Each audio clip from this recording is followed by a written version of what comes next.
ও আরে বলছি আমি বেরোলাম। Okay, all the best. I hope তুমি ডিলটা পেয়ে যাও। Let's see. অরুণাবু বাবু, আসবো?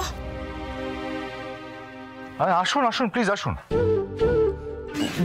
দাদা মনে হচ্ছে কোথাও বেরোচ্ছে, অসময়ে এসে একটু বিরক্ত করলাম দাদা। আরে না না, বিরক্ত করার কিছু নেই, আমি একটা মিটিংয়ে বেরোচ্ছিলাম, বলুন। বেশি সময় নেব না, শুধু একটা কম্পিটিশনের জন্য নিমন্ত্রণ জানাতে এলাম। কম্পিটিশন? কিসের কম্পিটিশন? আমাদের পাড়াতে প্রতি বছরই তো সেরা বৌমার কম্পিটিশন হয়, আপনি জানেন তো। এবছরও হচ্ছে, কিন্তু আফসোস একটাই, আপনি এ পাড়াতে থাকেন, অথচ আপনার বাড়ির কোনো মহিলা এই কম্পিটিশনে অংশগ্রহণ করে না। এবার কিন্তু আর কোনো কথা শুনছি না দাদা, এবার অংশগ্রহণ করতেই হবে। ম্যাডাম, আপনাকে একটা দায়িত্ব নিতে হবে, প্লিজ প্লিজ ম্যাডাম, বাড়ির সবাইকে নিয়ে চলে আসবেন, অনুরোধ রইল। এ কি প্রতিযোগিতা বললেন, আরেকবার বলেন দেখি।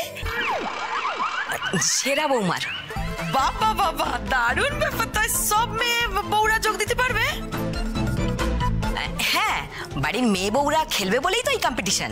ও আচ্ছা, ওই প্রতিযোগিতা খেললি আর জিতলি প্রাইজ দেবেন? হ্যাঁ, জিতলে তো উপহার আছেই, প্রতি বছরই তো উপহার দেওয়া হয়। বেশ বেশ, দাঁড়ান আমি দেখতেছি, পারলে আমি তো যাবই। মাটি, হ্যাঁ মাটি, মাটি শোন শোন, শোন না শোন না শোন না, এই যে এই ভদ্রমহিলা এসছে না, এই বলছে এ পাড়ায় নাকি সব এই মেয়ে বউদের নিয়ে কি সব প্রতিযোগিতা হবে, চল না আমরা সবাই মিলে নাম দিই ওখানে প্রতিযোগিতা। এই চলেন না, আরে আপনারাও সবাই চলেন না, সবাই মিলে গিয়ে ওই প্রতিযোগিতা খেলি আমরা। ম্যাডাম প্লিজ ম্যাডাম, অন্য বছরের থেকে কম্পিটিশনটা এবছর একটু বড় করেই করছি, আপনারা না এলে খুব খারাপ লাগবে ম্যাডাম। প্লিজ ম্যাডাম, আসবেন তো? আপত্তি নেই যেতে, কিন্তু কোনো কিন্তু শুনছি না ম্যাডাম, কিছুক্ষণেরই তো ব্যাপার ম্যাডাম, আসতেই হবে ম্যাডাম, আসতেই হবে প্লিজ।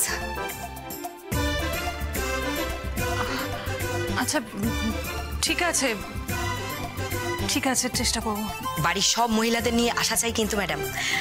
আসি তাহলে দাদা, এলাম। আসুন। রিম, আমার দেরি হয়ে যাচ্ছে, বেরোলাম। ডার্লিং, এই আপনি কোনোদিন গেছেন ওই প্রতিযোগিতা করতে? আমার না অন্য অনেক কাজ আছে। হ্যাঁ, অসহ্য। Be careful. হ্যাঁ, আরেকজন তো দেখছি বেরোচ্ছে তোমার সঙ্গে। তোমার মাথা থেকে বের করা সমস্ত এক্সক্লুসিভ আইডিয়া যেভাবে চুরি হয়ে যাচ্ছে, হু নোজ